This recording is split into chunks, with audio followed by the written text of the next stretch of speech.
Before we drift into the forgotten past, let the silence guide you. If you enjoy journeys like this, quiet stories, unanswered questions, leave a light behind with a comment, a like, or by subscribing. It helps others find their way here, too. There is a moment, just before sleep, when the mind begins to loosen its grip on facts. A moment when names blur, timelines soften, and memories feel like dreams trying to remember themselves. That moment is where the story of Tartaria lives, not in textbooks, not in museums, but in the liminal space between myth and memory. They say Tartaria was once vast, sprawling across Eurasia like an empire of forgotten light, its architecture impossibly advanced, onion domes and star-shaped fortresses, built with precision we still struggle to explain. Its technology ahead of its time, its people erased. But ask a historian, and they'll tell you Tartaria never existed. No records, no verified rulers, no true capital, just maps, old ones, beautiful ones, with elegant letters curling across northern Asia. Tartaria, they say, was just a label, cartographers' shorthand for unknown. But something about that word stuck. Tartaria. It hums with resonance. It sounds like a ghost that knows your name. In the 18th and 19th centuries, Tartary appeared on dozens of European maps. It marked regions not yet explored, misunderstood, or dismissed by Western empires. A cartographic placeholder, a sign of absence, a name for what they didn't care to understand. And yet, those same maps often depicted impossible cities, intricate layouts, architectural marvels. Even now, when we look at the buildings that survive, the orphaned structures in St. Petersburg, the world fairs in Chicago, the ancient star forts scattered across continents, we wonder, why do they look so out of place? Why does no one remember building them? The theory of Tartaria didn't begin with conspiracy. It began with curiosity, with a deep, slow ache for something lost, for a past that doesn't quite fit the past we were taught. People noticed how grand the old buildings were, how the timelines didn't match, how the mud seemed to rise too high on forgotten foundations. And from that fertile soil of forgotten things, a question bloomed. What if history was wrong? Not maliciously, not with malice, but incompletely. What if entire cities had been buried, not by time, but by choice, by war, by fire, by the quiet hand of immigrants rewriting themselves? Tartaria became a cipher, a name not for a place, but for a possibility, a whisper that said, not everything lost is gone, and not everything remembered is true. As we begin this story, we will not chase conspiracies. We will not unravel timelines or claim hidden truths. Instead, we'll listen. We'll look at maps, not to decode them, but to feel the weight of what's missing. We'll walk through cities, real cities, with eyes tuned to anomaly. And we'll ask, gently, a question that carries no accusation. What if the past we trust is only the part that was allowed to remain? They rise in silence, these strange buildings, in cities where no one remembers building them, in places where their presence feels uninvited, not because they are unwelcome, but because they are unaccounted for. A railway station with domes too regal for transport, a courthouse more ornate than a cathedral, government buildings with columns like forgotten palaces. Their symmetry, their complexity, it hums with a kind of knowing, but no one seems to know why. These are not ruins. They are not ancient temples lost to the jungle or castles cracked by siege. They are intact, standing, often still in use. And yet, ask anyone about their origin, and the answer arrives like smoke. Oh, that? It's always been here. But it hasn't. Something about their foundation feels buried. Literally, in some cases.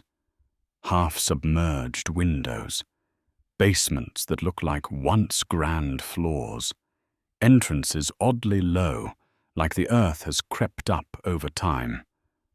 Some call it the mud flood. Not a flood of water, but of soil and silence. A forgotten event, or a metaphor for how we lose track of our past beneath layers of repaving, rebuilding, renaming. Look at photographs from the late 1800s and early 1900s. You'll see world fairs that resemble capital cities of empires that never existed. Chicago, Paris, San Francisco. Dozens of massive neoclassical structures, pillared, domed, radiant with symmetry, constructed supposedly in a matter of months, then torn down just as quickly.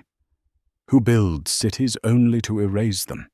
And why does the architecture from those fairs match buildings found in Moscow or Milan or Mumbai? Structures supposedly built decades apart by disconnected cultures with no shared blueprint? Some say it's just style. Others say it's something more. The echo of a forgotten order. That's where Tartaria steps in. Not as a fact, but as a frame. It's not about whether a single empire called Tartaria ruled the world. It's about the itch behind the eye when we look at these buildings and feel disoriented. Not in space, but in because these structures suggest a story that was never told. They whisper of mastery, of a people who understood resonance, balance, sacred geometry, of a philosophy of space and spirit we no longer teach or even know how to ask about. Some theorists point to the antennas and spires, claiming they harnessed energy from the sky. Some point to water systems beneath the buildings, speculating they were built with flow in mind, not just form. Most historians disagree. They explain the timelines, the labor forces, the designs. They offer context. But what they cannot explain is the emotion, the eerie familiarity, the quiet awe, the feeling that these buildings are survivors, orphans of a forgotten lineage, carriers of a visual language we no longer speak. You don't have to believe in lost empires. You only have to look. At the post office, too grand for its zip code, the museum that feels like a cathedral, the library with ceilings meant for kings. Then ask yourself, quietly, why do they look like this? And who were they meant for? Maps do not always lie, but they do forget. And sometimes, forgetting looks an awful lot like erasure. In dusty atlases from the 16th to 19th centuries, a name appears again and again. Tartaria, sprawling across northern Asia, far beyond the edges of Europe's known world. But there were no borders, no capitals marked with stars, just a vast, pale space with rivers like veins, mountains like salt, and that one word scrawled across the page like an echo. Tartaria. To the map makers, it simply meant, we don't know. It was a label for the ungoverned, the unconquered, the misunderstood. It did not mean civilization. It meant uncertainty. Still, the name lingered. It appeared on English maps, French maps, Dutch and Spanish maps. Each one shaped a little differently, each one slightly confused. But all of them agreed. Something was there. Not nothing. Not blankness. Something. And then, nothing. By the late 1800s, Tartaria vanished, erased from the maps like chalk from slate, replaced with regions, Siberia, Mongolia, the Russian Far East. The big unknown had been partitioned, renamed, absorbed. But the question remains, why was it there in the first place? And why did it last for so long? Even Marco Polo spoke of it. Tartary, he called it, describing lands of strange customs and half-seen kings. Jesuit priests reported from within it. Renaissance thinkers speculated about its breadth and people. But these were not fairy tales. These were the accepted terms of their time. They didn't question whether Tartaria was real. They simply assumed it would one day be explained. It never was. Instead, it disappeared. Not because it was disproven, but because it was inconvenient. The age of empire required clarity. Grids, borders, flags, and Tartaria was too vague, too mythic, too large. It was easier to cut it apart than to understand it. And so it became a ghost, not in legend, but in bureaucracy. Lost not in battle, but in filing cabinets. Forgotten by those who redrew the world to fit a narrative of control.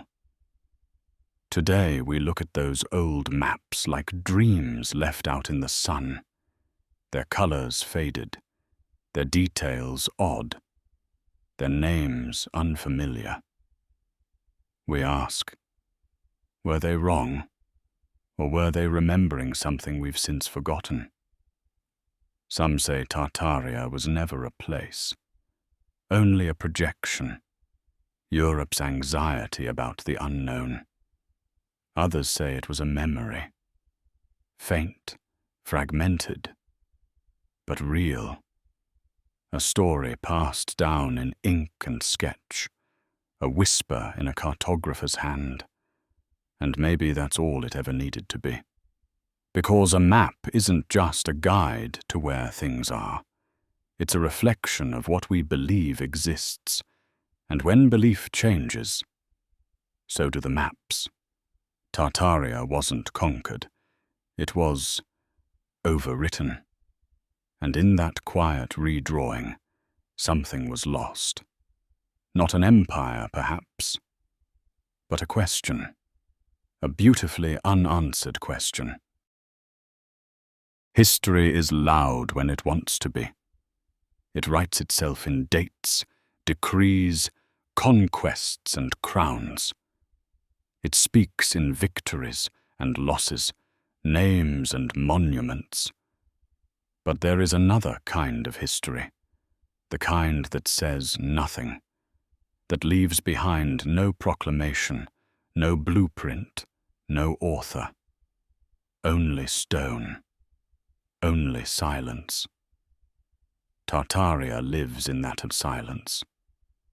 For a civilization that supposedly never existed, its echoes are oddly persistent. Orphaned buildings with no clear architects, city plans with no credited engineers, entire districts with grandeur far beyond the means of the populations they served. Ask who built them, and the answers drift into vagueness. A fire destroyed the archives. The plans were lost. No one thought to write it down. In St. Petersburg, structures rise with mathematical precision, built, they say, in mere decades by untrained labor in freezing conditions. In remote parts of Asia, massive star forts still dot the landscape, symmetrical, aligned, but unclaimed by any known empire. No names, no logs, no signatures. And that's the strangeness, because empires love to sign their names. They etch them into stones. They date every triumph. They document obsessively. But Tartaria, if it existed, left nothing behind that could not be doubted. No kings, no coins, no official texts, just impressions. The kind of marks made not with ink, but with absence. Some suggest that's the proof it never existed. Others suggest it's the very reason we should look closer. Because silence, too, can be curated. Archives can be burned. Languages can be lost. Timelines can be rewritten so cleanly, we forget there was ever an alternative. The historian's challenge is not always discovering what happened. Sometimes it's discovering why something was allowed to vanish, or why something was never preserved at all. Consider this. A grand building stands in a small town. Too grand, really. Its construction cost would exceed the town's entire budget. Its materials are from nowhere nearby. Its style matches nothing around it. Yet there it is. No plaque, no origin story. Just standing, waiting, as if remembering something it's not allowed to say.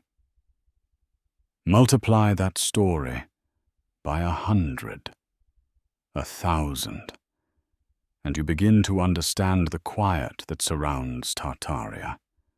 Not denial, not disapproval, just quiet. And in that quiet we hear something deeper, the sound of history choosing what to keep and what to let drift away. Because erasure doesn't always require violence. Sometimes it only takes neglect, or redefinition, or the slow repaving of a city until its past is paved over too. The records we trust were written by survivors and by victors. What they chose to omit may not be deception, but design. And in that design, Tartaria became something else entirely. Not a country, not a culture, but a question. A space on the shelf where a book used to be. A chapter missing its title. A structure with no cornerstone. History is not only what happened, it's what was said to have happened, and who got to say it. Every generation inherits a version of the past, polished, folded, filed, handed down like a well-worn storybook, with pages torn out and others carefully glued in. But who did the editing, and what did they leave behind? The story of Tartaria is not a tale of invasion or war. It's the story of forgetting by design, a slow, gentle redrawing of the world. Lines on maps adjusted, names changed, buildings reassigned, timelines rewritten to fit cleaner narratives. It didn't require armies, it required editors. Consider this: a grand city is said to be only a few hundred years old, and yet its foundations go deeper than its records. Its buildings resemble nothing else in its culture. The story of its origin is brief, vague. What if that city was older? What if it had been someone else's once? And what if that someone had no place in the new history? So they are omitted, not denied, just left out. And what remains is clean, simple, acceptable. This is not a conspiracy, it's a tendency. Empires do not like complexity. They prefer control. And to control the present, they must first control the past, not through lies, but through narrowing. When we look at a photograph from 1900 and see a building that could rival the cathedrals of Europe, when we read about a world fair that constructed entire cities only to dismantle them weeks later, when we visit small towns with post offices built like palaces, we're seeing the residue of a version of history that no longer fits the official shape. A past that has been trimmed at the edges until it fits into the frame we were given. That frame is useful. It helps us organize time, culture, progress. But sometimes what's been cut away leaves a shadow, and that shadow feels like a story half remembered. Tartaria, as a theory, is not asking us to believe in a hidden empire. It's asking us to recognize the shape of absence, to see that what's missing is not proof of fabrication, but evidence of revision. We trust timelines. We trust the historians. We trust the books we were given. But who decides what questions aren't worth asking? Who decides which ruins are studied and which are ignored? Which stories are preserved and which are forgotten? That is the quiet power of rewriting, not just to change the past, but to guide the imagination away from it, to look at a grand building and think, of course it belongs here, even when nothing else around it does, to see an old map and assume it was just a mistake, even when the same name appears again and again, to read history not as a mystery, but as a script, polished, final, but perhaps incomplete. And in that incompleteness, the story of Tartaria lingers, not in proof, not in records, but in the tension between what we know and what we were told to know. Some stories do not end. They settle, like dust in the folds of an old coat, like echoes in a cathedral long abandoned. Tartaria may not have been a place, not in the way borders demand, not in the way textbooks require, but it was something, a word that carried more than geography, a suggestion that not all the past has been spoken, a shadow shaped like memory. We've walked through buildings that stand without context. We've traced maps that whisper of places that no longer have names. We've listened to silence in the archives and heard the hush of omission. Not every erasure is an accident. Not every blank space is empty. Sometimes what's missing is exactly what we were meant to forget. And still, we remember. Not with certainty, but with care, with the kind of reverence reserved for things that were once loved, or feared, or simply misunderstood. Tartaria may be myth, but myth, too, is a kind of truth. Not factual, but emotional. A truth that says, look again, a second time, more slowly. It invites us to ask what else has been reshaped, what other histories lie just beneath the one we were handed, not to unravel reality, but to honor its complexity. This was never a story about proof. It was a story about possibility, about listening between the lines, about recognizing the architecture of silence. And if you felt something here, not belief, but stillness, if something in you stirred as the past brushed close, then perhaps you've already done what this story asked of you. You remembered. If you'd like to walk with us again, there are more forgotten paths ahead.